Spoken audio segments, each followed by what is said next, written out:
I really want to help you do better when you talk about percussion, drumming, music, culture, various forms of drumming and music in our communities, not just in the US, but all around the world. I want you to be able to speak more articulately about it, to be more accurate, and to not make statements that are erroneous or misleading or revisionist or any of that, so you don't have to walk back statements or explain things or put your foot in your mouth, all right? So that's my goal in this talk. Hello, I'm Kalani, host and teacher here at World Drum Club, and I recently saw an article that a friend of mine posted online, and it was just full of mistakes and errors and misleading comments about drums and percussion and drumming, and a few items have to do with history, and it was just not well researched. And so I wanted to do a talk for you all, and I know some of you are hardcore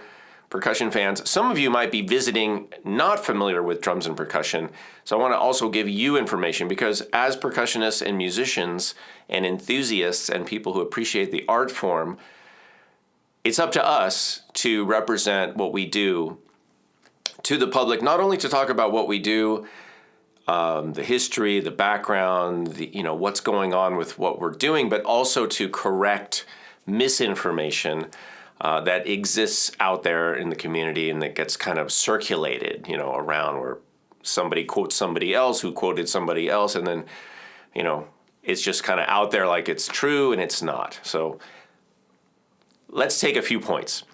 So I want to start with a term that we're all familiar with, I think, and that is the term drum circle.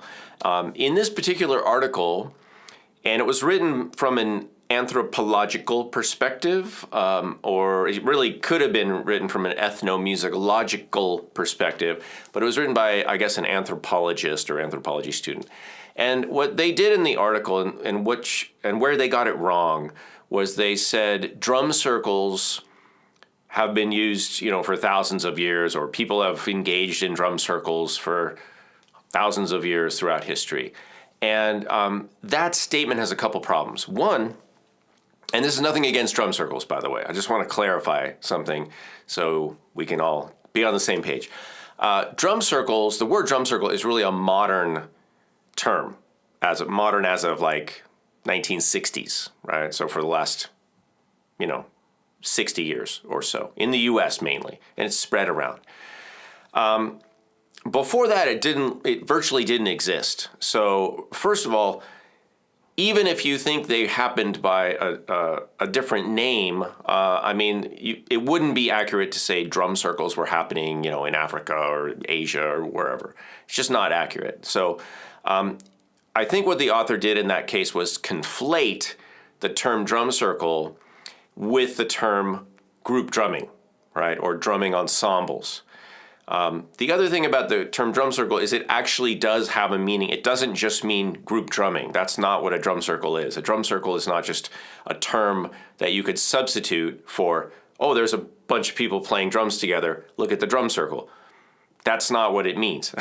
The term drum circle actually has a meaning, a definition. It's a certain type of drumming experience that is open to whoever wants to play with other people, and there are basically no rules except just play together, have fun, play together. It really is, it comes from more of the, the hippie culture of the 60s, the beach culture, the festival culture. It's just an open opportunity for people to get together and play and do whatever they want. There's really no rules to it, and that's the nice thing about it. That's what people like about it. You can dance, you can sing, you can drum. Think of it as a free-form community drum jam, all right? That was not happening thousands of years ago anywhere in the world. I guarantee you that's not what people were doing with drumming. Drumming has traditionally always taken place in more ritualistic settings that were more purposeful, specific, and the drumming was done by drummers. It wasn't people, didn't have time to sit around having drum circles. So there were a few drummers. They would do the drumming for events, for ceremonies, and it was specific. So that's a drumming ensemble or a drumming group, and they were playing music for certain, events. That's not a drum circle. So those two things are very different. But what I would suggest to you is just do a little research if you're still not clear. I hope I explained that. But if you're still not clear on it, research it, look into it. And then if you hear people conflating drumming ensemble or traditional drumming with drum circle, just try to correct it, and try to correct that in your own vernacular, your own syntax, so that you don't give the impression that drum circles are an ancient, happening, that people were doing drum circles in Africa 1,000 years ago. It's just not true, and we can do better, all right? Another thing is that the person wrote in the article that djembes are common in drum circles. Now, that could be true now, but she also said because they're easy to play, or they're easy for a solo drummer to play, and there's lots of drums that are easy for a solo drummer to play. I don't know that we should single out the djembe and think of it as an easy drum. And this is part of the problem, it's part of the thinking. And frankly, it's kind of a remnant of colonialism thinking, or colonialist thinking, to reduce something that comes from another culture and kind of label it as easy and primitive. And that is really wrong, you guys. Please do not do that. Yes, drums are fairly easy to access, to just come up and make a sound. In fact, most instruments are easy to walk up to and make a sound. I can make a sound on a trumpet. I can make a sound on a violin. It doesn't mean that they are easy or primitive. Same thing goes for the djembe. I think the reason people might think that is because, again, there's this kind of overarching idea that people, people from the equatorial countries or equatorial areas, because maybe they don't look as sophisticated, they wear less clothing, maybe they're outside more because they can be, and it just, there's this idea of that this is more primitive or simplistic, and the fact is that it's just not true. Djembe drumming, most drumming around the world, the people who play that music are just as accomplished, it's just as hard to get to that level as it is to get to a level of playing in an orchestra, for example. So really, it's just not accurate to think of drumming just because it's drumming, or because it looks casual, or the instruments are obviously made of wood and skin, that they're somehow, it's easier or it's more primitive. That is simply not true. And if you try drumming, if you take some lessons and you go and you learn about drumming from master drummers, or you go to a concert where there's accomplished drummers, you will see that it is not simple or easy or to be, categorized as such. And I think another reason that we think, or that some people might think, that drumming is somehow primitive or simple is because they just don't understand it. They didn't maybe grow up with it. They don't know anybody who does it. And so rather than think of it as something that they just don't understand it must be difficult because I don't understand it, they think, oh, well, it's whatever, it's just simple and these people are just doing whatever. And that's really, you guys, again, we don't want to come from a place of ignorance and dismiss an art form just because we don't understand it, right? That makes sense, right? So I was at an event one time, and actually there was a steel band about to play, and I heard a gentleman exclaim to his wife, he said, oh, let's get going before they start playing their bongo music. Bongo music, that's not even a thing. But I bring that up because that's just how people think, They don't know what it is, so they kind of dismiss it, So that's wrong. So don't do that. Don't be like that. We can do better. One more point, and then I'm going to stop ranting, but I appreciate you hanging out. I hope you're learning something. At least you're learning that I have very strong opinions about this stuff. But my goal is just to help and help educate. It's nothing against anybody. I'm all for just learning more, doing better. I'm trying to do that. I want to help you do it. Last point is about the djembe drum. In this particular article, the author was actually quoting another person who made a video who happened to be from Africa, but he's from Zimbabwe, which is not anywhere close to where the djembe is from, or the people who play the djembe or originated it and developed it. So that's another thing to understand. It'd be kind of like somebody from Washington, no offense, but somebody from Washington State talking about second line jazz, like, from Louisiana, and then teaching that and having really never spent much time there. It's just not, just because you're from Africa doesn't mean you know about djembe drumming, all right? So just to be clear, nothing against that person personally. I'm just making an observation. So just because somebody's from Africa doesn't mean they necessarily know the ins and outs of a certain ethnic group's traditions or culture that is, several nations away on the continent. That's my point.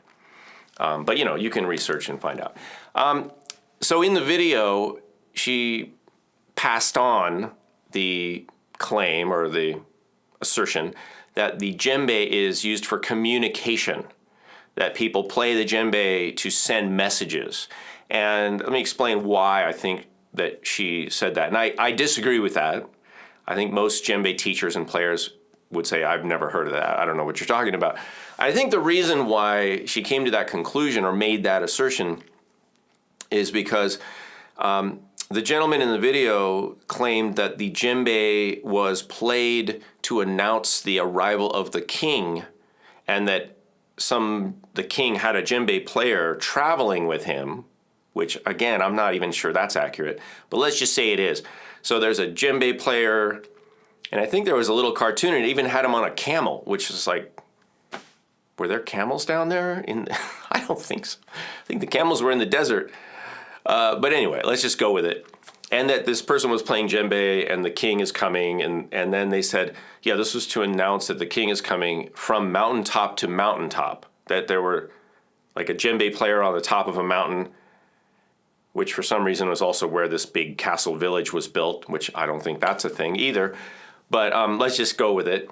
And that the djembe would be played and the person on another mountaintop would hear it, and then they would announce, to this other. Now, look, you guys, if we're talking about the Mali Empire, we're talking about, 800 to 1200 AD in there. We're talking about a long time ago. And what we know also is that the djembe, it may or may not have existed at that time because you need iron to carve a djembe.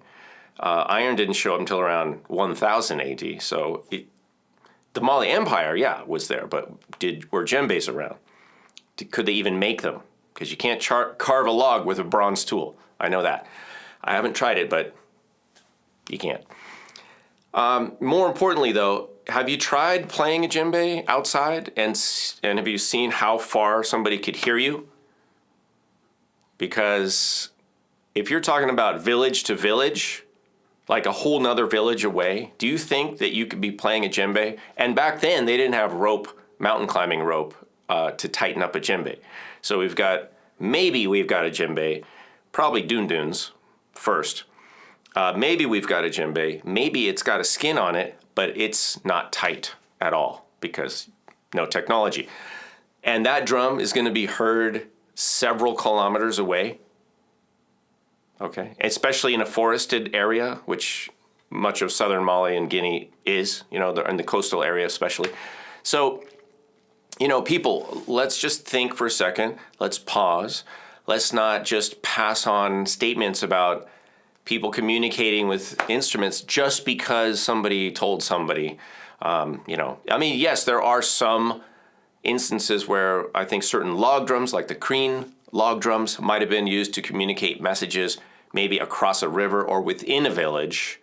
And certainly you could imagine that maybe the king is arriving at the village, is going to arrive, somebody, goes ahead and says, hey, the king's coming, and then they start playing their djembes and dunduns and music at the village, right, to announce to the villagers that the king is arriving. Probably a more likely scenario. But, let's find out.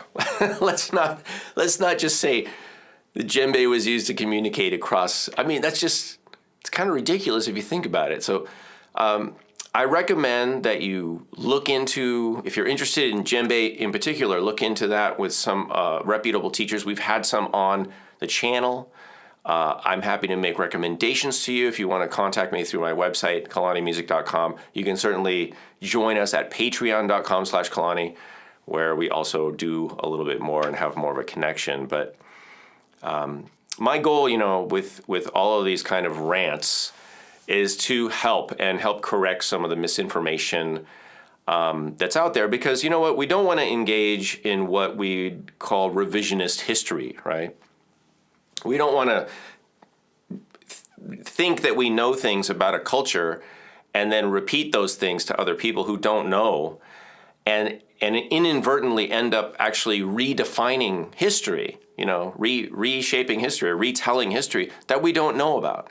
So I think as musicians and drummers, it is up to us to help in that process. I don't expect people who are not drummers and percussionists, or they don't have a teacher that they can go to ask questions. I don't expect those people to be able to do it all on their own.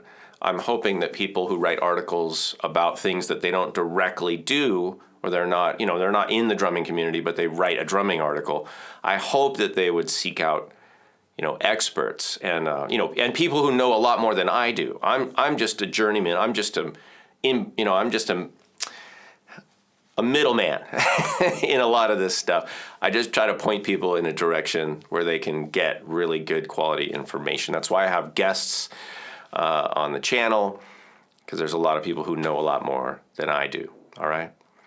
But there's a lot of people who know less. But less than you now, because now you know more, all right? Thanks for watching. I hope this has been helpful. Hey, if you have any kind and helpful comments, you're welcome to leave them below. And whether you're into drum circles or traditional djembe drumming, I just hope you enjoy drumming. Go out and make some friends, play some good music with people that you enjoy being with, and I'll see you all in a future video. Thanks for watching.